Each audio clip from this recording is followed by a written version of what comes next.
वज़ीर आज़म शहबाज शरीफ जी श्रीनगर में एहतजाज कंदड़नि तरफ़ा रेंजर्स ऐं पुलिस एहलकारनि ते गाॾी सां हमले जी मज़म्मत कई वई आहे। रेंजर्स एहलकारनि जी शहादत ते दुख जो इज़हार पिणु कयो वियो आहे। वज़ीर आज़म तरफ़ा वाक़िए में मुलविस माण्हुनि जी निशानदी करे सज़ा ॾियारण जो हुकुम ॾिनो वियो आहे। वज़ीर आज़म शहबाज शरीफ जो चवणु हो त डफेड़ पखेड़ींदड़ टोलो कानून लागू कंदड़ इदारनि खे निशानो बणाए रहियो आहे।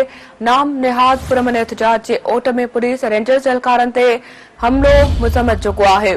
डफेड़ी टोलो इनकलाब न पर रतो छाण चाहे थो, इहो पुरमन एहतजाज न शिदत पसंदी आहे।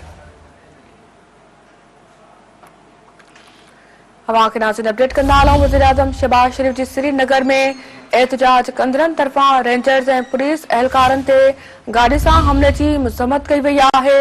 रेंजर्स एहलकारनि जी शहादत ते दुख जो इज़हार पिणु कयो वियो आहे।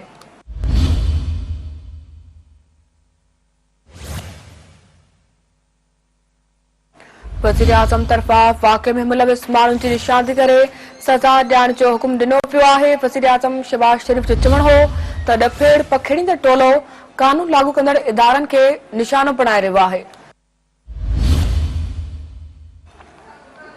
नाम निहाद पुरमन एहतजाज जी ओट में पुलिस ऐं रेंजर्स एहलकारनि ते हमलो मुज़म्मत चुको आहे। डफेड़ी टोलो इनकलाब न पर रतो छाण चाहे थो, इहो पुरमन एहतजाज न शिदत पसंदी आहे।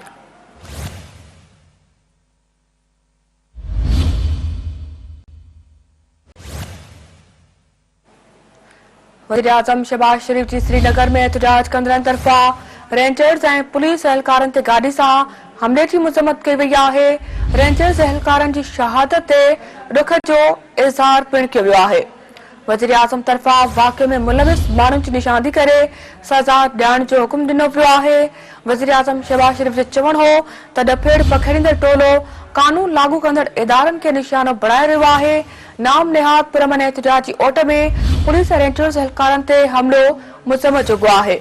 डफेड़ी टोलो इनकलाब न पर रतो छाण चाहे थो, इहो पुरमन एहतजाज न शिदत पसंदी आहे।